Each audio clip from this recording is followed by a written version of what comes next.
today's lesson, we are going to be looking at transformations of quadratics.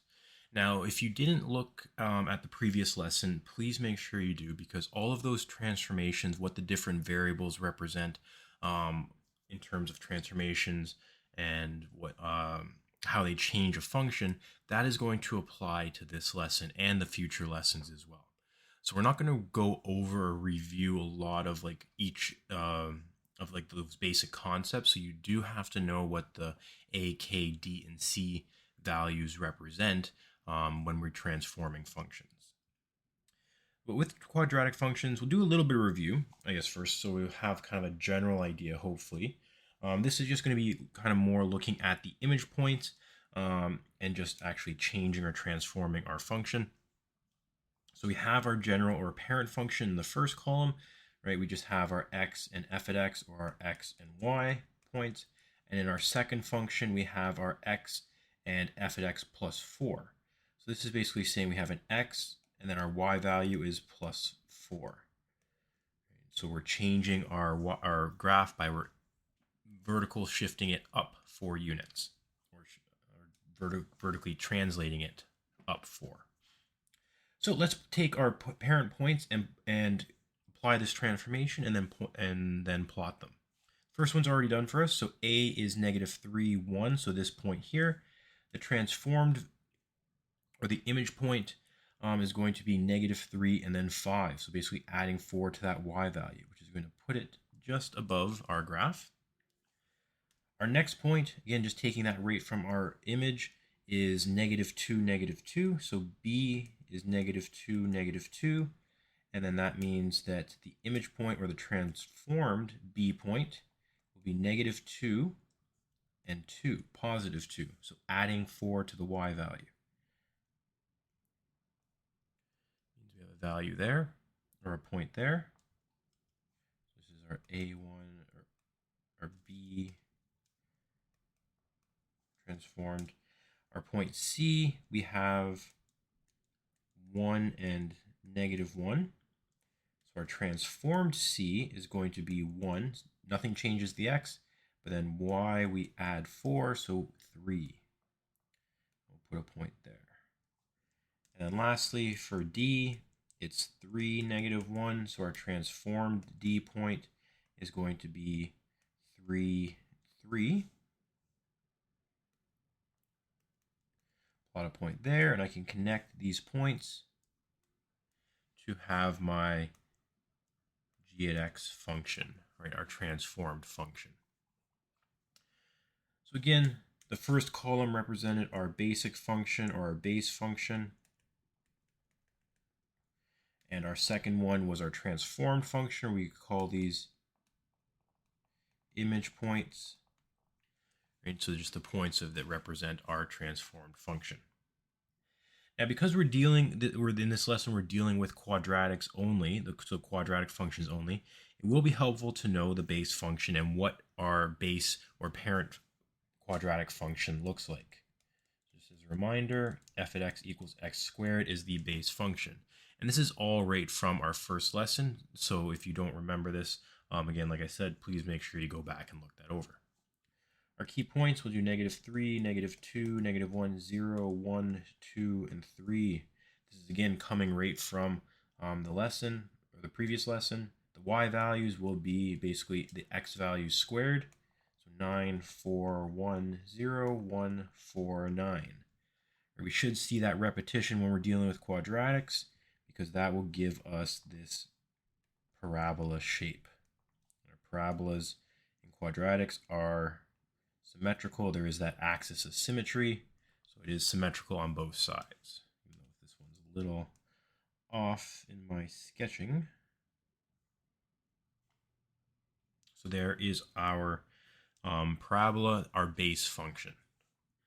Along with the base function, it does help to know the order of transformation. So when we start looking at actually drawing our transformed function, it will help to know the order of transformations, as well as in determining the image points. So again, stretches, compressions, and reflections, then translations, and then that will, that's our order. Those are the only transformations we're going to have. If you remember from the last lesson, we had the A, then the K, then D, and then C. So that was, again, the order: stretches, compressions, reflections, then translations. Right? It might help if we remember our general function, which was A F it Kx minus D plus C. Right? So again, that's our general function, or general transformed function for transformations. So we are going to be referencing that again. So we're just going to jump right into it. So our parent function is now f at x equals x squared, so a quadratic. And we just want to describe the changes and then write the transformed function. So describing the changes isn't going to be anything new. That's going to be something that we've looked at before. So for our first one, I'm just going to highlight our transformed function, or our transformation. We have a 2. So this is an a value of 2. So this tells us that we have a vertical stretch by a factor of 2. Now this next part is going to be something a little bit different. We haven't done this before, but we're going to write the transformed function.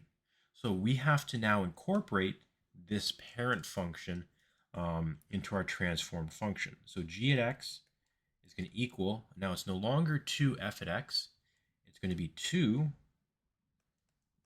times x squared. So now we've incorporated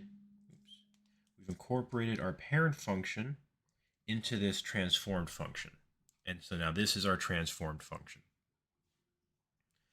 For b, I'm going to highlight the transformation. This is a k value of 2. Now in the previous lesson, we said it was the k value is 1 over 2. And that is true. With our k value, we actually put it as 1 over k or 1 over 2. It doesn't change what the k value is. The k value is still 2. But when we're dealing with it or applying a transformation, we refer to it as 1 over k. This tells us that we have a horizontal compression, because it is a decimal. So horizontal compression by a factor of 1 over 2. So now when I go to write my transformed function, in this case, 2x and then all squared. So because this 2 is affecting the x value because of the horizontal compression, and I can tell by where it's located in my general function, I need to make sure that it is attached to the x, and everything that's happening to the x is also happening to this value. So that's why it goes in the brackets, and the previous one did not.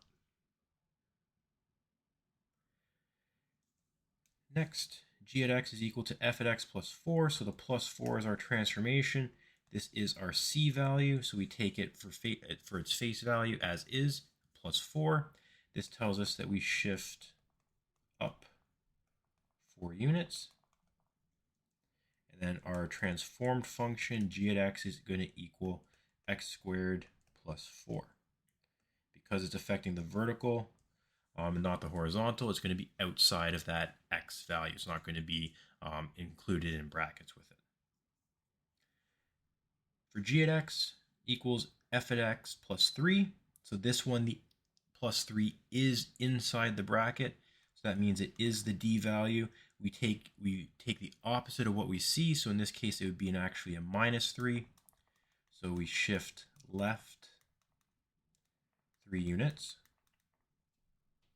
And here, it's going to differ in our transformed function because we're going to put the x plus 3 and then square it. Because that plus 3 is affecting the x or the horizontal change, it has to be included with whatever happens to that x value. So our transformed function is g at x is equal to x plus 3 all squared. Our last two general functions, we have our g at x is equal to negative f at x. So this negative is our transformation. Technically, there's a negative 1 there. So this means our a value is negative 1. This tells us that we have a vertical reflection or a flip over the x-axis. So in our transformed function, not our general transformed function, we have g at x is equal to negative x squared, not included in the bracket because it's a vertical reflection, not affecting the x or a horizontal change. For f, again, we have another negative or a -1. So this is our k value of -1. We could put 1 over k, which just becomes 1 over -1, or just -1, so it doesn't really change anything. This is a horizontal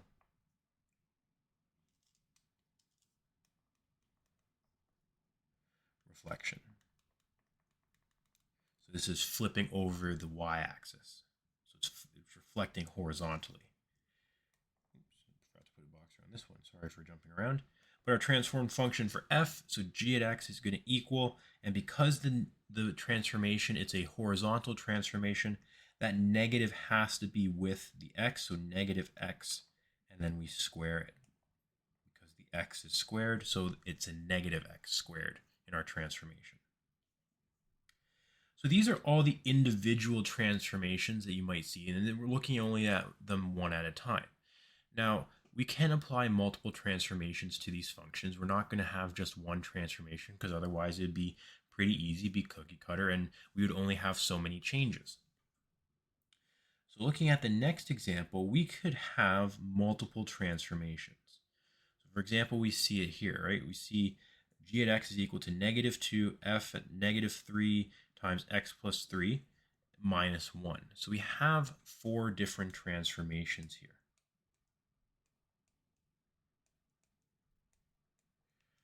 And I'm just going to kind of use a little bit of the power of technology just to kind of help make this a little bit easier, just because I don't want to spend too much time writing this all out.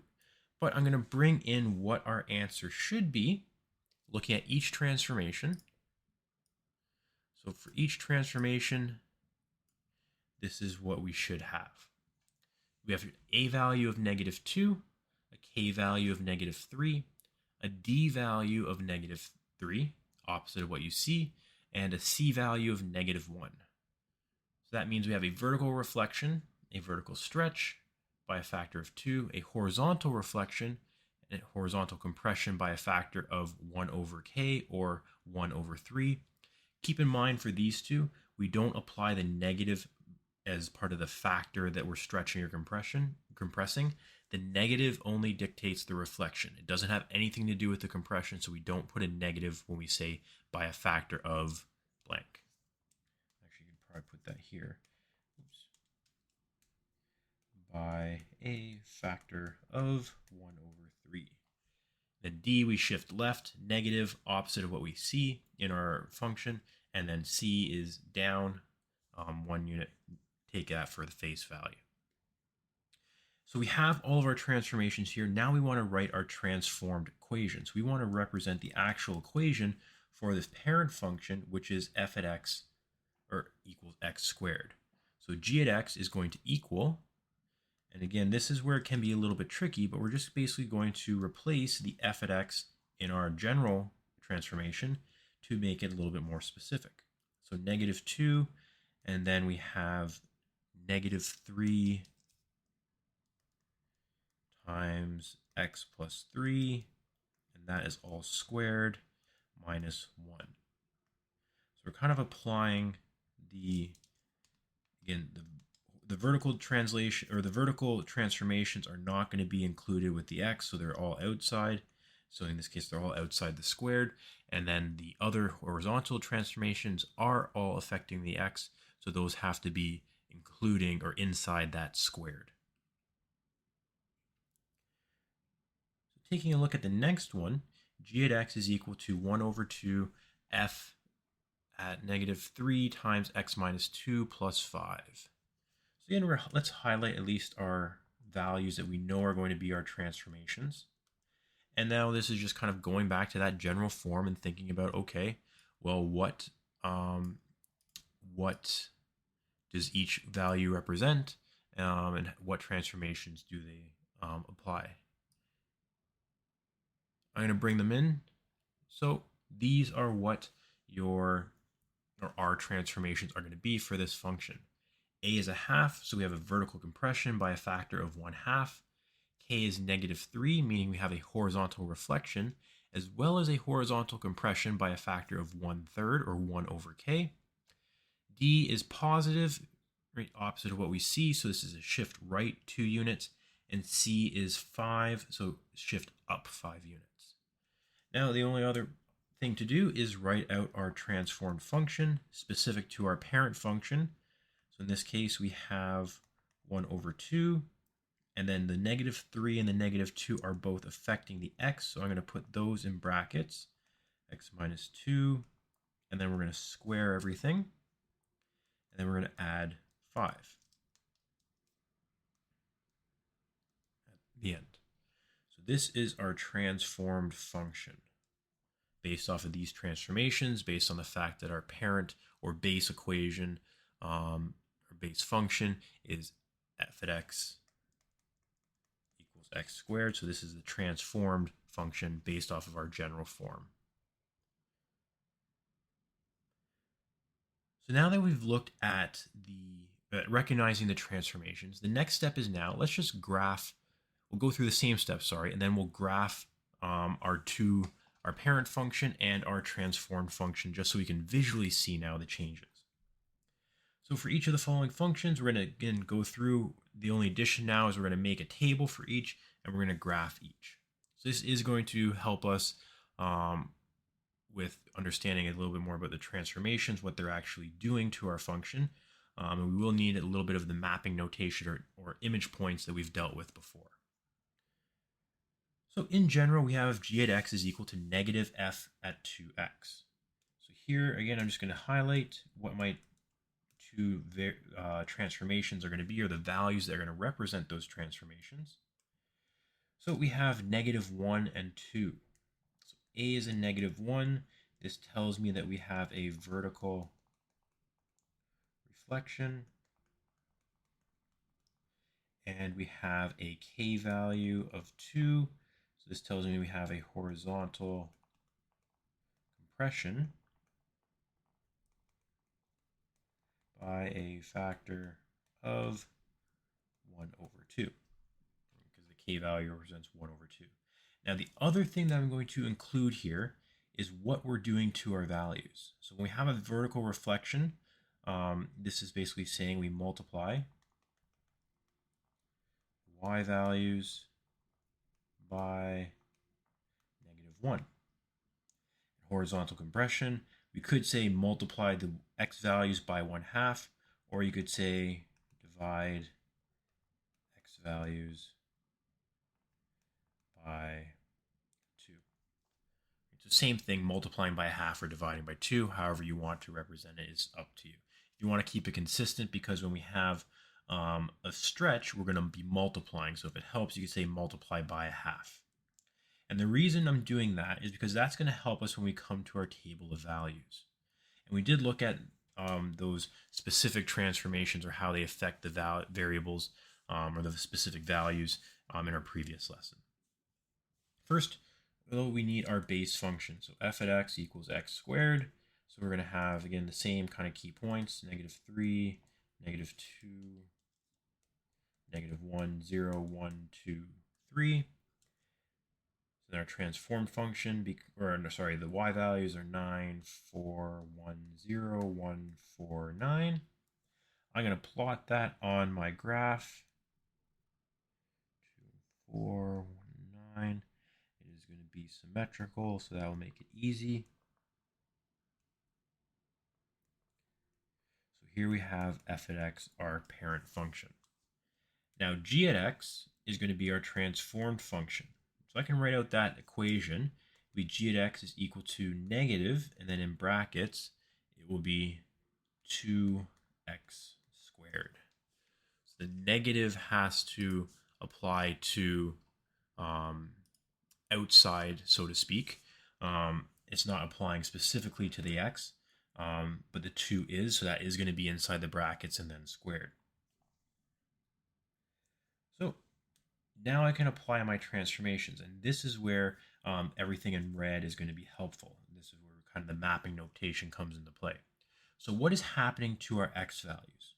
Well, we have a horizontal compression, so this means we divide our x values by 2. So for my x column, I'm going to say just x divided by 2.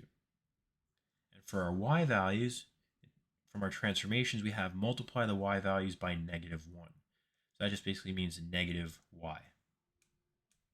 That's going to be helpful because now I'm going to take each set of coordinates for each point and apply these transformations. So for example, the first one, negative 3, 9, when I apply the transformations, negative 3 divided by 2 is negative 1 half, or 1.5, and y becomes negative y, or negative 9.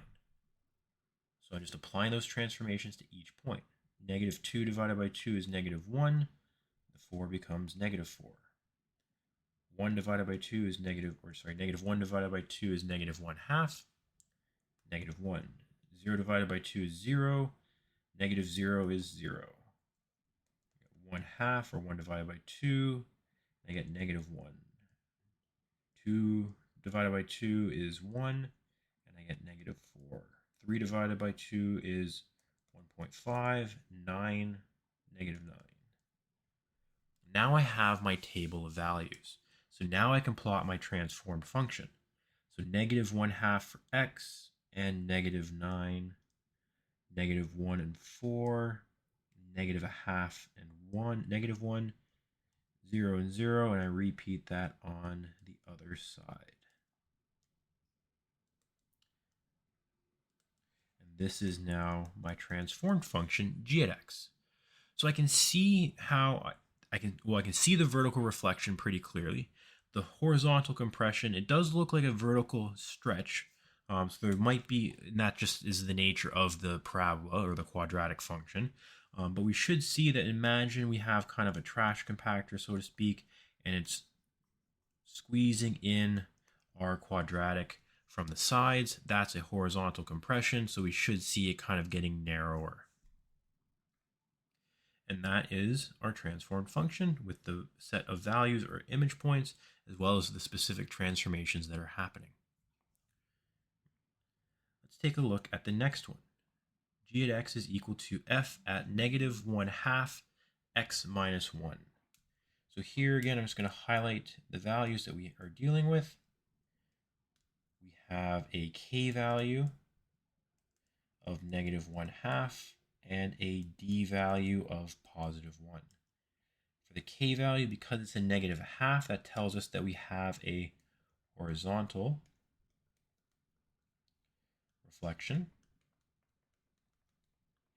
And it also, the 1 half, right? If I was to represent that for k, 1 over k becomes 1 over 1 half, which becomes 2, or 1 divided by a half, which is 2. So that is a horizontal stretch by a factor of 2.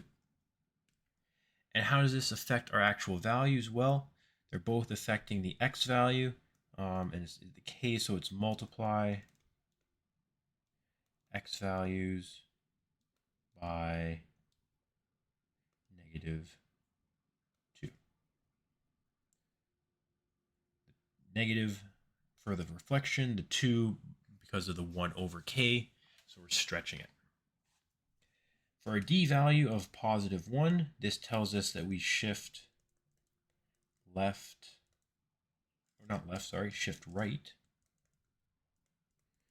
1 unit, which means that it is, for our x values, is the x values plus 1. We add 1 to all of our x values. But again, remember the order. We have to apply that multiplication first before we add. So that will be helpful for our next thing when we come up with our table of values. I'm going to use the same table for the parent function because the parent function isn't changing. And in this example, this is our general format, right? The parent function we're told is f at x equals x squared, so that is what we're going to write out for our next table. So 9410149. I'll graph them later. But our g at x now is going to equal, and because all of this affects the x value, it all has to be in brackets, so negative 1 over 2 x minus 1, oops, we can do it this way, x minus 1 all squared. So because it's all of these values are affecting the x value, nothing is affecting the y, so the y is going to stay the same. So I can actually just go through and just put down all the same y values because nothing's changing. For the x values, because I am stretching it by a factor of 2, that's the same thing as dividing it by a half, or I'm going to multiply the x by negative 2, and then I'm going to subtract 1.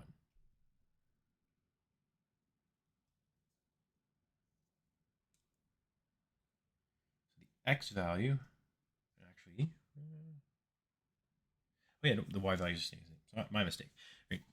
So just keeping this mapping notation, that's going to help me with graphing the new one. So there's no changes to the y, so the y's are going to stay the same. The x values for those same y values are going to change. So negative 3 becomes negative 3 times negative 2 is positive 6, minus 1 is 5. Negative 2 times negative 2 is 4, minus 1 is 3. We have negative 1, if you have positive 2 minus 1 is 1. 0 times negative 2 is 0, minus 1 is negative 1. We have negative 3.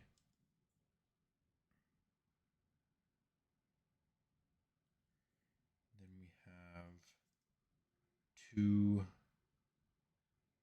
So we have negative 4 minus 1. Oops, no, I made a mistake. Negative 2. Oh, yeah, sorry. Negative 2 minus 1 is negative 3. Negative 4 minus 1 is negative 5. Negative 6 minus 1 is negative 7. So those are going to be my new x values for this transformed function. So let's first graph our parent function. So same one as before, 0, 0, 1, 1, 2 and 4, 3 and 9. This is just going to be the same parent function for quadratic. Now the new one, this transformed function. So we got 5 and 9. So over to 5, 1, 2, 3, 4, 5, and 9. We have 3 and 4. We have 1 and 1. We have negative 1 and 0. Negative 3. 3 and 1. Negative 5 and 4.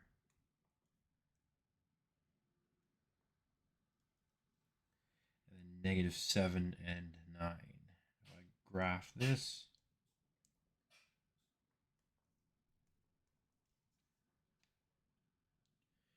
so going back, looking at those transformations, we have a horizontal reflection, a horizontal stretch, and a shift right of 1 unit.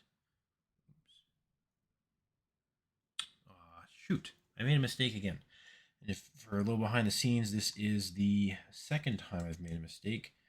First time you're seeing the actual mistake, but I can go through and make that change pretty quickly because I forgot, even though it's a negative in the equation, I'm actually adding 1 to our to that d value, right, or the x value.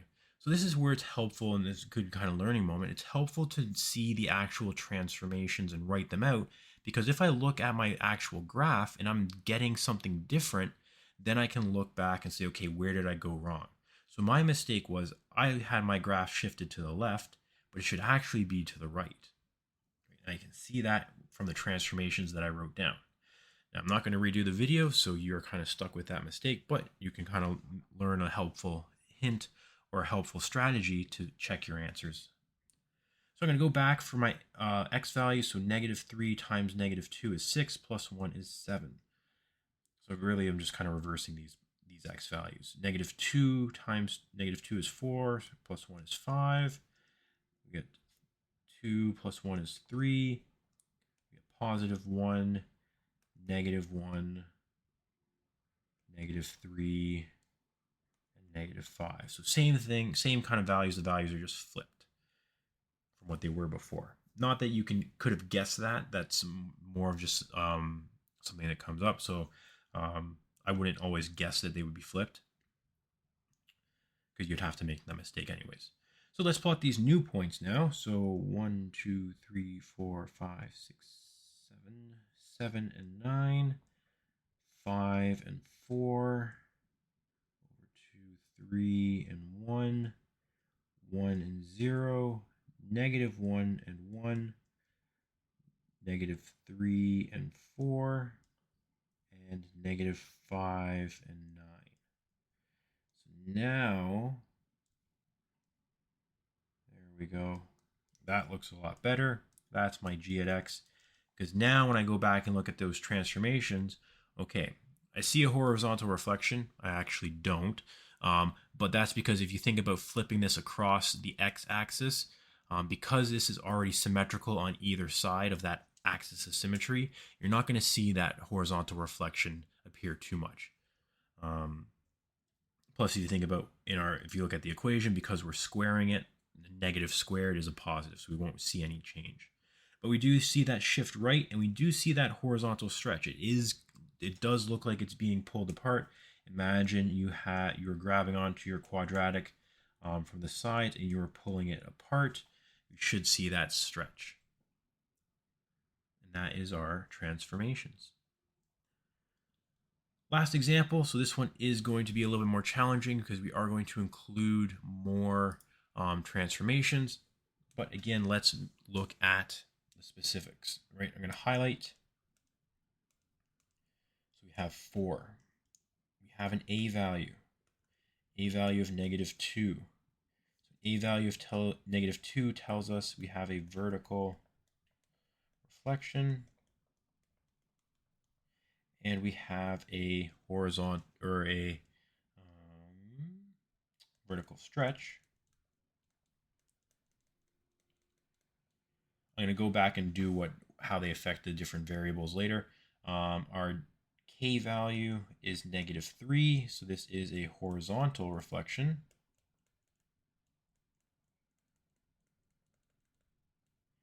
And it is a horizontal compression. I forgot to say, going back to a by a factor of 2, for the k by a factor of 1 over 3, 1 over k. We also have our d value. So d value is opposite, so opposite of positive 3 is negative 3. So this is a shift left 2 units. And our c value, which is negative 1, so this is a shift down 1 unit. Just move this all over. Oops.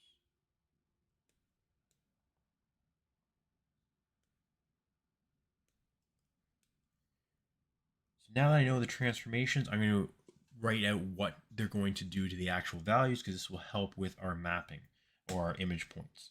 So for the a value, we would multiply y by negative 2, so negative 2y.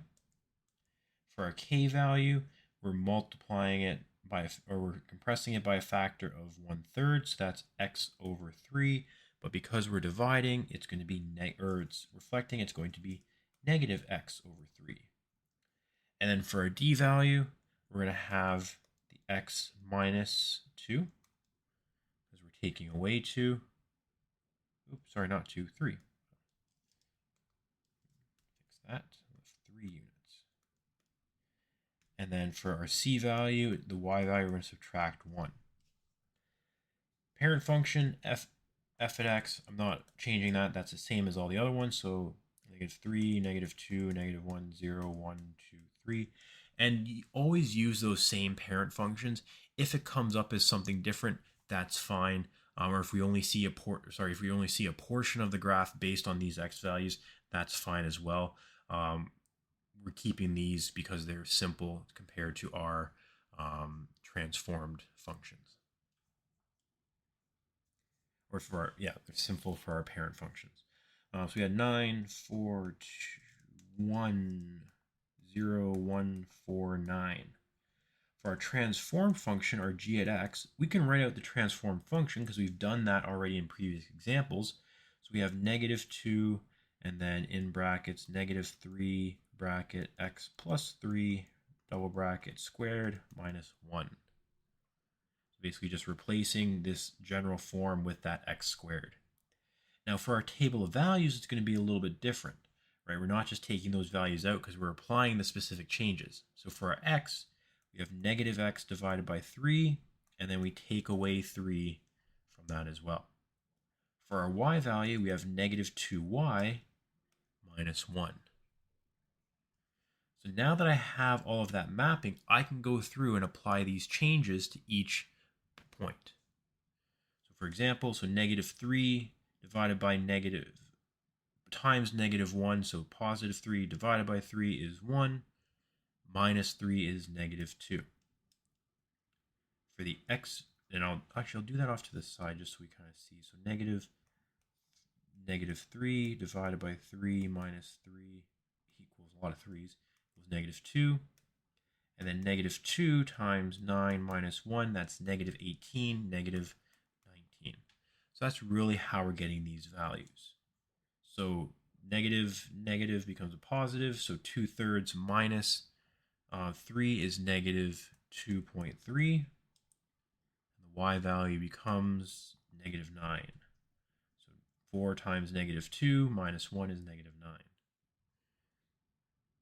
-1 becomes +1, but divide by a third. So 1/3, positive 1/3 minus 3 is -2.67. This becomes 3. This becomes -3 and -1. And we kind of see not so much a repetition. -3.3 and 3. -3. Oops, sorry, this should be negative. And then we have -3.67 and -9 and -4 and -19. So we should still see some of that repetition with the y values. X values not so much, but you kind of see a little bit as well. So I'm going to go through and I'm going to plot those points. I'm going to change the scale a little bit on this graph to help us. We're going to make the vertical going up by 2, so that's 4, 8, 12, 16, and 20. So for our parent function, 0, 0, 1, 1, 2, 4, and then 3 and 9.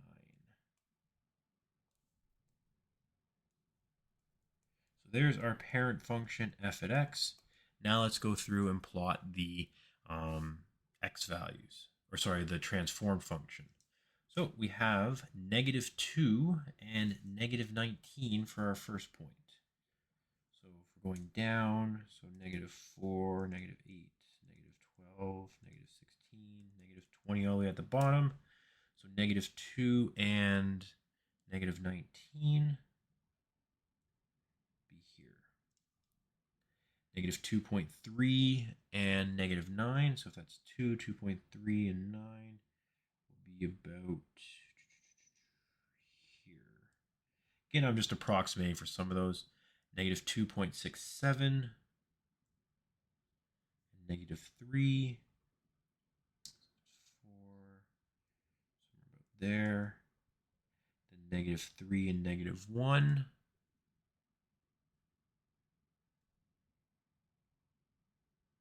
So about there. And then repeating that on the other side. Oops.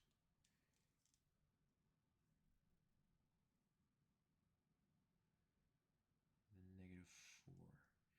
So something almost like that.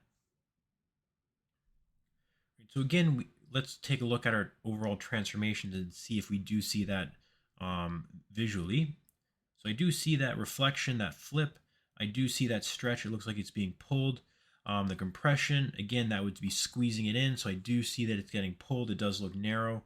It is shifted left 3 and it's shifted down 1.